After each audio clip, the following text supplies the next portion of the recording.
Assalamualaikum warahmatullahi wabarakatuh.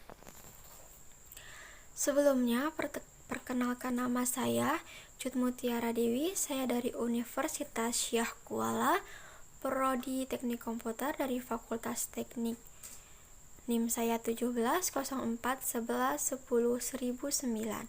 Baiklah, pada kesempatan kali ini saya akan memaparkan sebuah materi yang berjudul Programmable Logic and FPGA. Pertama sekali, saya akan menjelaskan mengenai pengertian FPGA. FPGA adalah suatu IC program logik dengan arsitektur seperti susunan matriks sel-sel logika yang dibuat saling berhubungan satu dengan yang lainnya. Dan dia memiliki jalur-jalur I/O FPGA yang memadai. FPGA ini memiliki banyak gate, yaitu bisa sampai 5.000 sampai dengan jutaan gate. Jadi, FPGA atau File Programmable Gate Array bisa disebut sebuah perangkat IC digital yang dapat diprogram. Dan pada FPGA terdapat komponen gerbang terprogram yang dimiliki meliputi jenis gerbang logika biasa, yaitu AND, OR, dan NOT. Berikut adalah gambar salah satu contoh dari FPGA buatan dari Altera. Baik, kita masuk ke sejarah programmable logic. Jadi, dimulai dari 1956. Selanjutnya, sejarah programmable logic. Berikut adalah gambar mengenai sejarah programmable logic, yaitu dimulai pada tahun 1956. Perangkat logika terprogram pertama adalah PROM atau Programmable Read Only Memory. PROM ditemukan pada tahun 1956, tetapi tidak tersedia secara komersial. Selanjutnya disusul pada tahun 1969 telah tersedia PROM secara komersial. Kemudian diikuti dengan cepat oleh EMPROM. EMPROM adalah Erasable Programmable Read Only Memory, yaitu pada tahun 1971. Dan kemudian PLA, Programmable Logic Array, ditemukan pada tahun 1975. Dan yang terakhir, PALS, yaitu Programmable Array Logic, yaitu pada tahun 1978. Baik, selanjutnya kita masuk ke sejarah FPGA. FPGA dikembangkan pertama kali oleh perusahaan Siling, yaitu pada tahun 1984. Selanjutnya, FPGA ini baru diproduksi oleh beberapa perusahaan, misalnya Altera, Lattice, dan QuickLogic.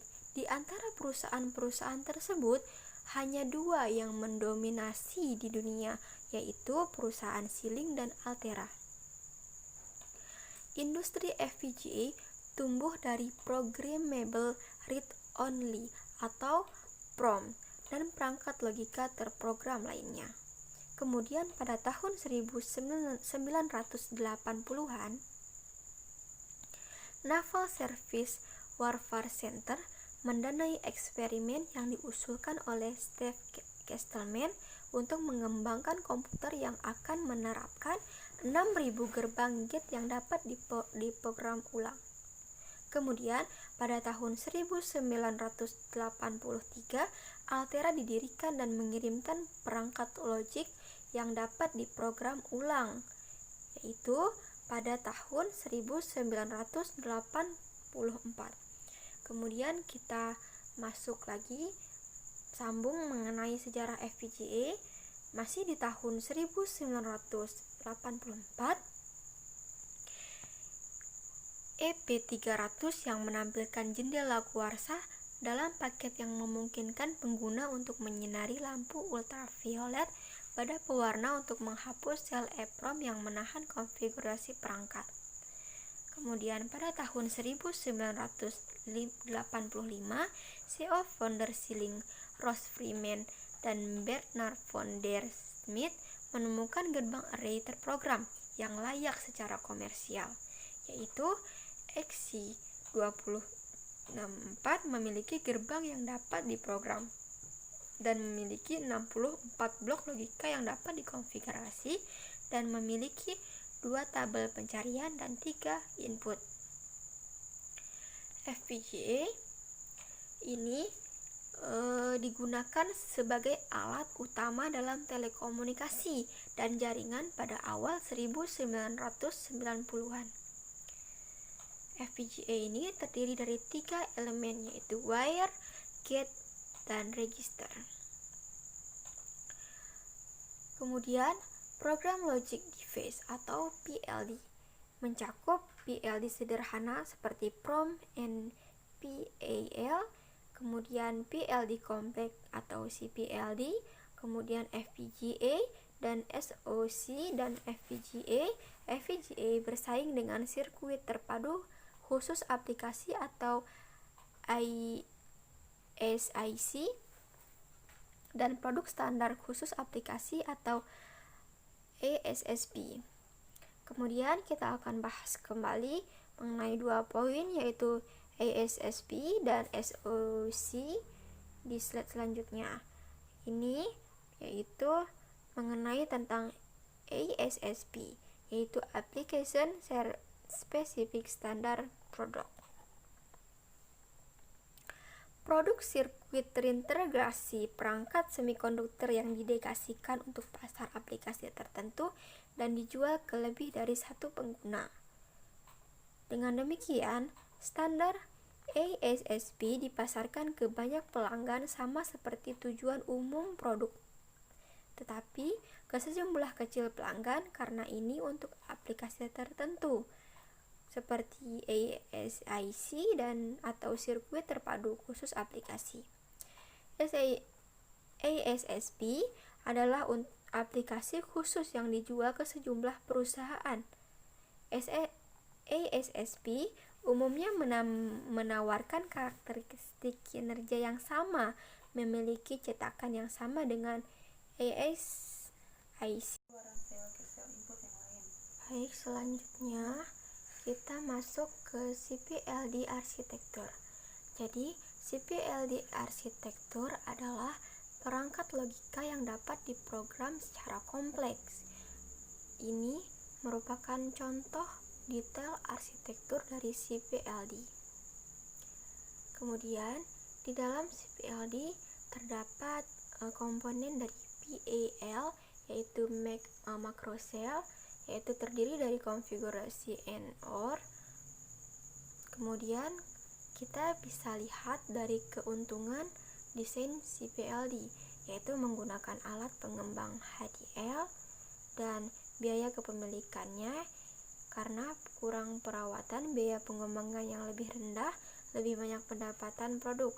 Siklus pengembangan sangat singkat dan masuk ke pasar lebih cepat sehingga menghasilkan pendapatan yang lebih cepat. Kemudian tentang LUT and FPGA arsitektur.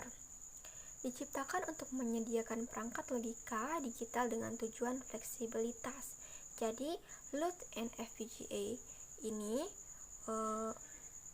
tujuan utamanya yaitu untuk menciptakan perangkat yang bertujuan fleksibel, yaitu tentang pengembangan FPGA ini, yaitu pertama bagaimana sel logika dasar bekerja menggunakan lookup, dan kemudian bagaimana routing menjadi faktor yang lebih besar dalam kinerja. Jadi tujuan utamanya perangkat logika dengan tujuan yang sangat fleksibel. Kemudian yang nomor 5 tentang LUT and FPGA design. FPGA menggunakan LUT dengan berbagai ukuran untuk mengimplementasikan logika. Trade-off antara ukuran LUT dan jumlah routing LUT yang lebih besar dapat membuat lebih banyak logika dan membutuhkan lebih sedikit routing. LUT yang lebih kecil membutuhkan lebih banyak perutean tetapi menawarkan efisiensi yang lebih baik.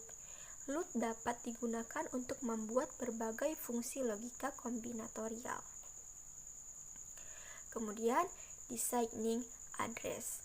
Rangkaian aritmatika dapat dengan mudah dibangun dari FPGA, yaitu menggunakan elemen logika atau rangkaian aritmatika khusus jika tersedia. Adders yaitu fungsi sirkuit digital fundamental, mudah diimplementasikan dalam FPGA, penambah pembawa riak, standar mudah dirancang, lambat dalam kinerja tetapi lebih logis. Jadi minus dari pada designing adders ini yaitu pengerjaan kinerjanya yang lambat tetapi ini masih logis. Kemudian penggunaan LUT, rantai pembawa dan penambah penuh membuat FPGA efisien dalam penerapan. Desain standar dapat memiliki kinerja yang sangat baik. Kemudian designing multiplier. Penggandaan dalam logika digital, gerbang array, multiplier, produk parsial, penjumlahan produk parsial. Kemudian tentang cara untuk membangun penggandaan di FPGA. Yang pertama, sirkuit kombinasional cepat tapi besar. Kemudian shift dan penambahan berurutan. Kemudian algoritma, kemudian memori, dan tersedia blok multiplier keras. Pembuatan penggandaan digital adalah masalah desain yang sangat menantang. Sebagian besar solusi memiliki kekurangan yang signifikan, yaitu penerapan penggandaan dalam FPGA sirkuit, kombinational sirkuit, sekuensi sirkuit khusus, memori blok pengganda, kemudian hardnya banyak, berisi beberapa blok penggali keras yang memungkinkan perkalian 18x18 yang sangat cepat. Jadi, kesimpulan yang dapat diambil dari materi yang saya pelajari dari video yang telah diberikan, yaitu FPGA adalah perangkat IC digital yang dapat diprogram. Kemudian mengenai CPLD. CPLD terdiri atas beberapa PLD bertipe yang dibuat sebagai sebuah kesatuan chip. Kemudian LUT atau table lookup secara umum pada dasarnya adalah table untuk menentukan output setiap masukan yang diberikan. Kemudian LUT dibangun dari bit scrum untuk menampung memori konfigurasi. Jadi, perbedaan utama antara arsitektur perangkat FPGA dan CPLD adalah FPGA secara internal didasarkan pada tabel pencarian, sementara CPLD membentuk fungsi logika dengan C of gate atau jumlah. Jadi, demikian materi yang dapat saya paparkan pada kesempatan kali ini. Lebih dan kurang saya mohon maaf. Wabillahi taufiq wal hidayah. Wassalamualaikum warahmatullahi wabarakatuh.